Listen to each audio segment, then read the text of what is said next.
Vous nous regardez à travers Golgotha Télévision, messieurs et dames, bienvenue dans votre magazine Café Débat, un magazine qui décrypte l'actualité politique dans toutes les facettes. Comme vous le savez déjà, le président de la République démocratique du Congo, Félix-Antoine Tshisekedi Tshilombo, a nommé Jean-Michel Sama Lukonde Premier ministre du gouvernement de l'Union sacrée par une ordonnance.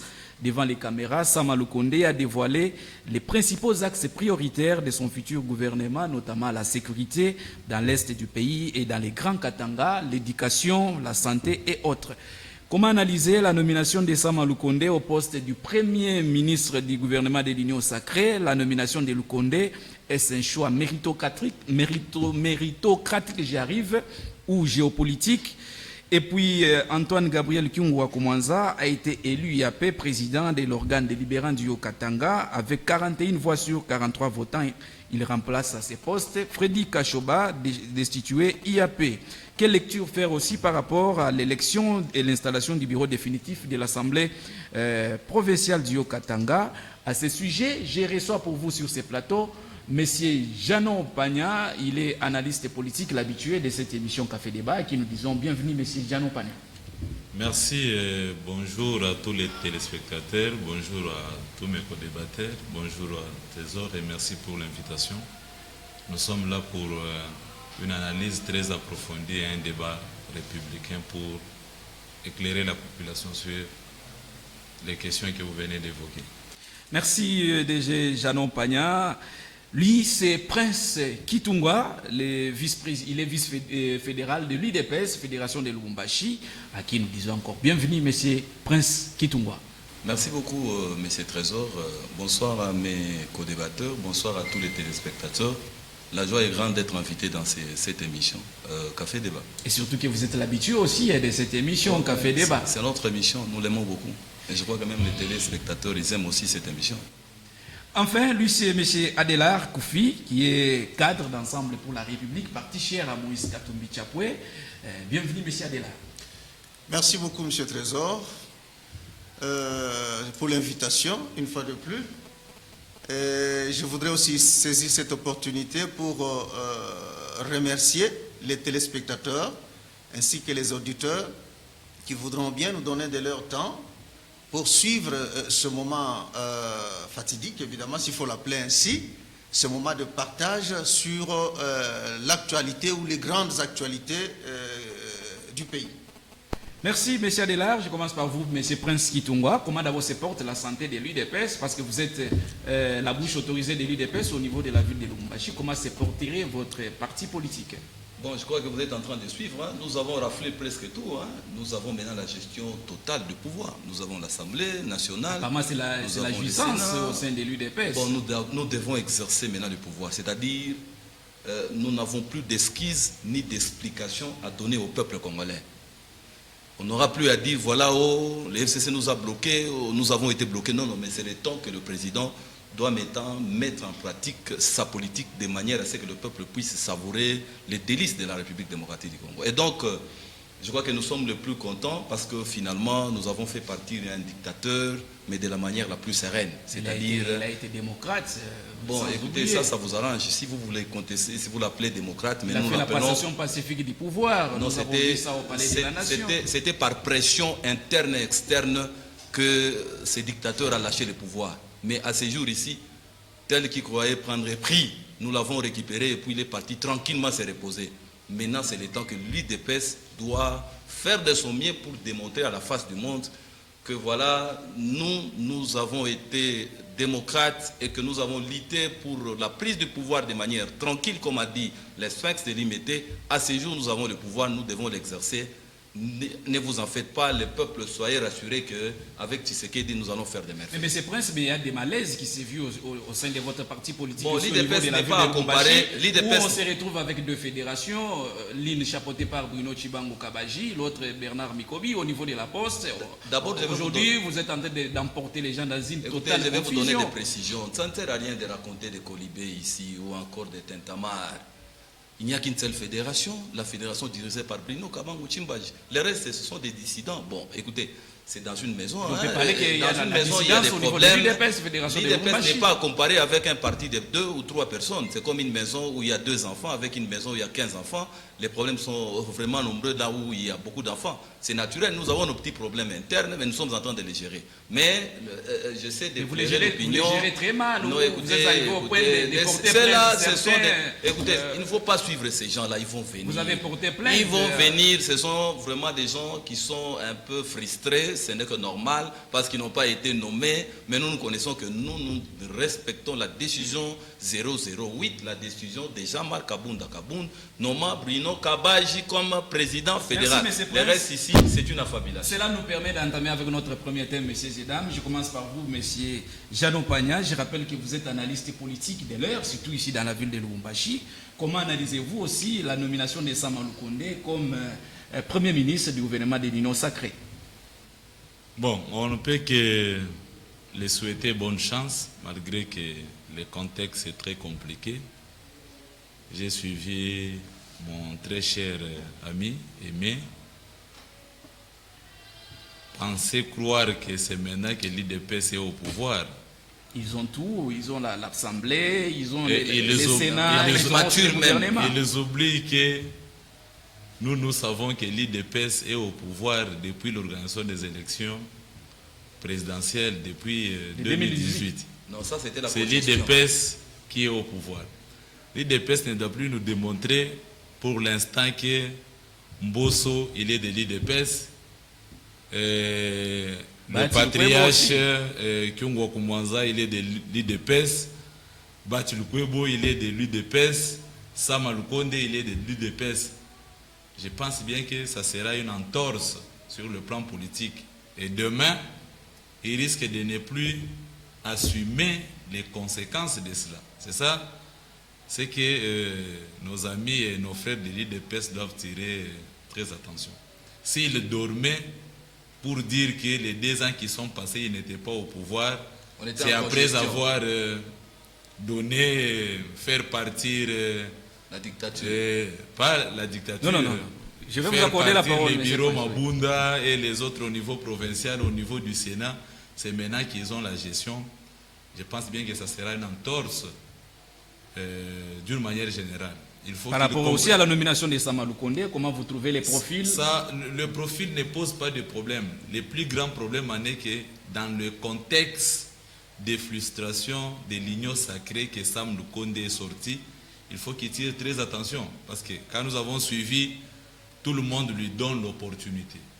Même ceux qui sont des FCC, qui appartiennent totalement à Joseph Kabila Kabange, tout le monde lui donne la chance de réussir. Mais je ne pense pas qu'il était un candidat ou un premier ministre nommé par rapport au consensus de tous les partis prenants de l'Union sacrée. Je ne pense pas à ça. Je pense que c'était, s'il faut le dire clairement, une imposition du président de la République par rapport à tous ces partis. À ce moment-là, il a eu la responsabilité de faire des concertations jusqu'à présent pour former son gouvernement. Mais je vous assure que le développement de la République démocratique du Congo, ou tout développement, mon frère de l'IDPS ne va plus me contredire, le développement est à long terme.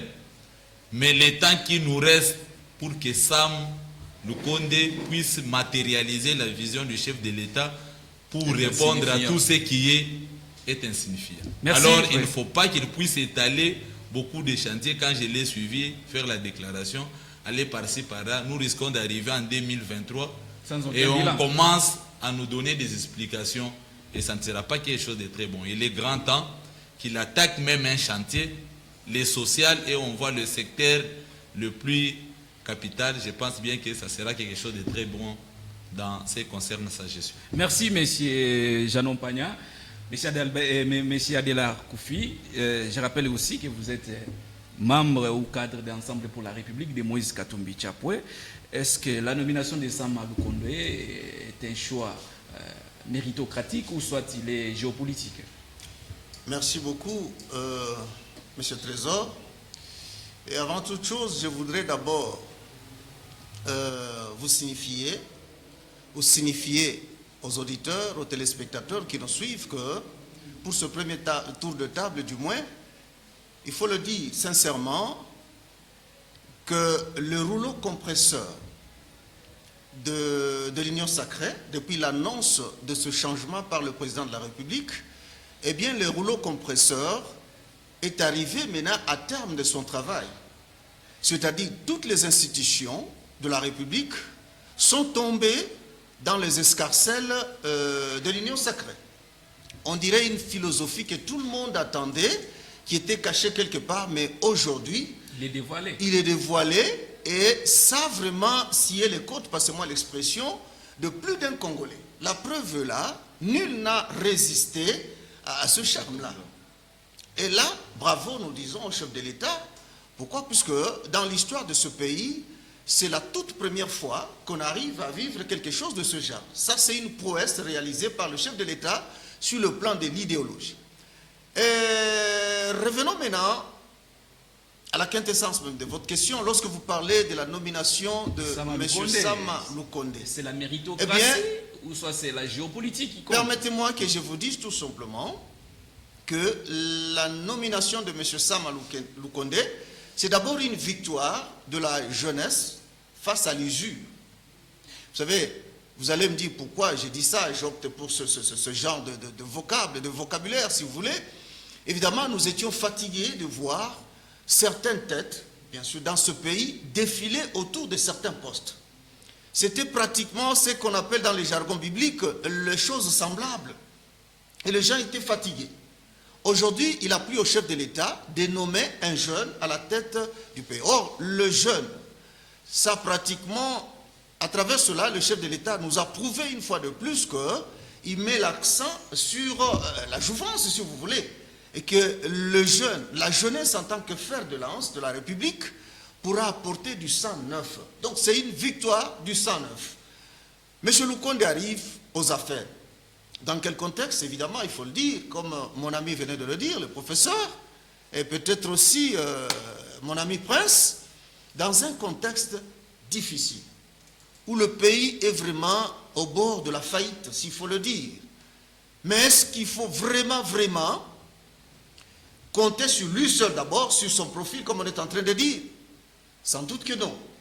Je crois que nous avons tout intérêt à conjuguer ensemble pour essayer, tant soit peu, de réaliser quelque chose qui soit à même de satisfaire les attentes de la population congolaise au jour d'aujourd'hui.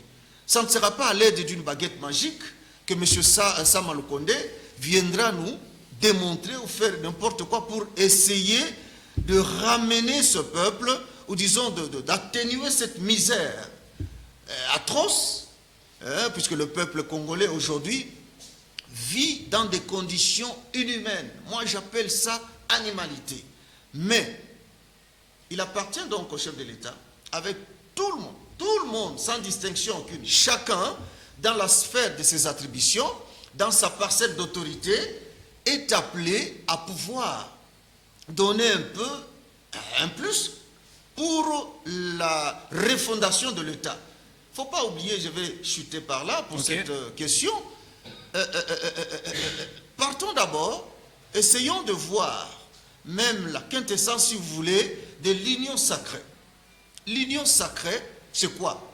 Moi, j'essaie de la définir, de la voir d'une manière un peu laconique. L'union sacrée signifie tout simplement cette nouvelle gouvernance basée sur le résultat. Vous comprenez? C'est pourquoi il a dit qu'il va former un gouvernement des warriors, si je me rappelle, absolument, un gouvernement des guerriers. Tout à fait, tout à fait. Quand on parle d'un gouvernement de guerriers, il n'appartient pas à M. Sama Lukonde lui-même, par une baguette magique, d'opérer un miracle quelconque. Je ne le vois pas. Il a besoin de soutien de tout le monde. Il a besoin de soutien de tout le monde. Chacun, comme je le dis et je le redis, dans la sphère de son autorité, donc dans sa parcelle d'autorité, doit apporter un plus pour que M. Sama Lukonde puisse arriver à faire quelque chose.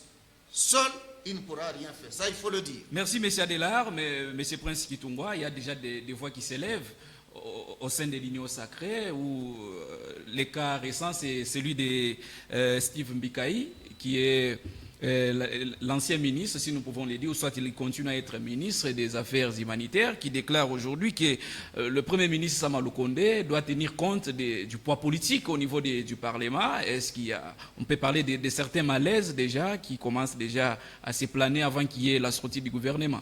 Bon, je ne pense pas que Steph Mbika peut réfléchir comme ça. On a vu. Il y a aussi Eliezer Tamboué, ils disent que les députés pétitionnaires de la décision de Mabunda sont marginalisés. Je crois qu'on l'a vu ne pas être meilleur. On l'a connu avec Vital Kamere, et puis on l'a connu avec Bahati. C'est quelqu'un qui est, je l'appelle un vagabond, un politique. Il n'a pas de leçons à donner à l'UDPS ou à la gestion du président de la République. Qu'il attende tranquillement. Nous devons plutôt réfléchir comment nous devons développer les pays. Comment nous devons aider Sama dans cette lourde responsabilité. Comment on peut être capable d'avaler des montagnes. On ne doit pas se fier à tous ces gens qui ont échoué. Parce qu'ils ont échoué lamentablement. Mais si on doit toujours continuer avec ces mêmes têtes, les sortir ici, les amener là-bas, et puis on doit être en train d'écouter ce qu'ils vont dire, bon, je ne pense pas que la République va être développée comme ça. Ce sont ces gens-là qui ont été là en train de voler la richesse du pays. Ils n'étaient pas performants. Et d'ailleurs, Kabila les a qualifiés de traîtres parce que déjà, ils n'étaient même pas à 15 pour essayer d'aider le président Kabila. Ils veulent encore venir implanter ces mauvais systèmes ici dans la chose publique. Nous disons non. Qu'on laisse aussi le temps à la jeunesse de travailler. Nous avons besoin de voir une autre vision pour la République. Nous avons besoin de ces grands chantiers que mon frère a dit. Le social, on doit quand même bouger les lignes parce que ça fait des années que nous tournons en rond. C'est pas correct. C'est comme ça que je dis, bon, ces gens, nous sommes fatigués de les écouter. Il faut carrément les oublier. Cette fois-ci, qu'on donne le temps au Trésor, à Sama Lukonde et à la jeunesse de faire aussi le travail pour la République. Alors, M. Prince, il y a une certaine opinion qui penserait aujourd'hui qu'en République démocratique du Congo, la géopolitique serait remplacée déjà aujourd'hui serait comparable déjà aujourd'hui comme une constitution. Non, au cas où, si on ne l'appliquait pas, c'est comme si on estimerait d'avoir violé la constitution. Moi, j'ai toujours décrié ces mauvais systèmes de Wandani, Wainje. Nous avons vu avec l'Assemblée nationale. C'est ce qui nous a mis en retard, mon frère. Écoutez, cette histoire, il faut bannir cette histoire. Si aujourd'hui l'Afrique du Sud est devenue ce grand pays, c'est parce qu'ils ont compris que, écoutez, les tribalismes ne payent pas. Les gens disent qu'il faut toujours puiser les premiers ministres au niveau du Katanga. Les Katanga ne doivent pas être oubliés qui sont en train de réfléchir à chaque formation du gouvernement. Qui croient que non, on doit être du Haut-Katanga, on doit être... Mais c'est ce qui va nous mettre en retard. Nous n'avons plus besoin de ça. Si on sent que non, c'est un Kassaïen par exemple, il est compétent et qu'il a les capacités managériales d'avaler les montagnes, mais il faut lui donner la responsabilité de faire quelque chose. Il semble, entre guillemets, il y a des gens qui disaient toujours que voilà, il y a une province telle qui ne peut pas être à la présidence et tout ça. Mais aujourd'hui, on nous démontre quand même le contraire. Nous, c'est entre nous, nous sommes des Congolais, le Congo nous appartient tous, nous avons une identité commune, c'est l'identité congolaise. Cette façon de réfléchir, tribalisme, régionalisme, clanisme, ethnisme, doit appartenir au passé. Nous devons implanter un nouveau système. C'est la compétence, c'est la moralité, c'est la capacité managériale. C'est ce que nous avons besoin pour développer le pays. Cette manière de dire, voilà, il faut que Wandani soit là, moi, franchement... nous avons vu avec les Wandani et les Wainje, ça n'a rien donné, alors que le peuple est en train d'attendre autre chose. Merci, M. Prince. DG Jeannot, une petite question, parce que nous sommes au bord maintenant de la formation du gouvernement. Plusieurs tractations s'y observent déjà pendant ces temps que nous sommes en train d'échanger. Mais beaucoup d'observateurs politiques comme vous penseraient que les chefs de l'État congolais risqueraient de former le gouvernement via Sama Lukonde en ayant des mêmes personnes qui ont eu à travailler dans des anciens gouvernements, chose qui risquerait de bloquer encore les chefs avant qu'il n'ait aussi un programme ou soit un bilan présenté avant 2023. Si ces gens-là ont une expérience, ils montrent qu'ils peuvent changer les lignes, comme mon frère a dit, où est-ce qu'il y a un problème? Je suis très heureux sur ce plateau aujourd'hui d'entendre par que les membres de l'Union sacrée, la définition de l'Union sacrée que mon frère a donnée. Mais c'est là. Pour la première fois, moi je ne suis pas fanatique des politiciens. Moi j'ai fait une analyse objective. C'est pour la première fois. Si j'ai bien retenu, il dit l'Union sacrée égale la bonne gouvernance. Une nouvelle gouvernance. Une nouvelle gouvernance basée sur les résultats. Oui. Moi, je suis scientifique. Je comprends ce qu'il dit. Est-ce que c'est ce que tout le monde qui a adhéré à l'Union sacrée comprend? Parce que les résultats là doivent être à court terme. Nous avons 3 ans. Je vous avais dit au début, à l'investiture du président Félix Antoine Tshisekedi Tshilombo, il était l'unique président en RDC qui pouvait travailler sans avoir une opposition. Je vous avais dit ça au début. Et cela est en train de se démontrer. Parce que les 80% de ceux qui étaient dans FCC sont partis dans l'Union sacrée. Ils ont le monopole de la gestion actuellement sur toutes les institutions de la République. Mais si on ne tire pas très attention, ça risque d'éclater plus que même le FCC. J'ai suivi parce qu'il y a déjà des malaises. J'ai suivi les dissidents de FCC qui ont été reçus par le Premier ministre. Il y a Charles Otoko qui par leur déclaration, vous sentez directement que s'ils ne se retrouvent pas dans ces gouvernements, ils vont créer des problèmes. On risque de vivre l'année des... Oui. Alors, il serait très... Je vais vous donner une illustration pour vous montrer qu'on doit... Le budget pour l'exercice 2021, c'est déjà voté. C'est combien de milliards? 6 milliards 900 quelques. Dans ces budgets-là, on est en mesure, en République démocratique du Congo, de mobiliser jusqu'à 4 milliards. Les autres sont des dettes, des appuis par des institutions financières, la Banque mondiale, ainsi de suite. Et les dépenses ordinaires par rapport à ça, ça fait 2 milliards 500. Vous pensez que Samuel Konde peut opérer le miracle avec son gouvernement avec $1 million pour développer ce pays? 1 milliard. 1 milliard de dollars. Pratiquement impossible. C'est pour cela, si tout le monde comprend sur la bonne gouvernance, on doit refaire des calculs. Je vous avais dit qu'il ne faut pas que le président de la République, Félix Antoine Tshisekedi, puisse perdre le temps de chercher à se rassurer qu'il a une même mise sur les institutions. Ça ne lui permettra de faire absolument rien lorsqu'il n'y a pas de réformes sur le plan économique, sur le plan social, sur le plan de la sécurité. S'il n'y a pas de loi comme ça qui assure ces réformes, on ne fera absolument rien. Ce ne sont pas des députés qui vont mobiliser les recettes. On doit voir des animateurs des institutions capables de faire changer les histoires. Mais à l'allure, les technocrates s'imposent aujourd'hui. À l'allure dont les histoires évoluent, je ne vois absolument rien.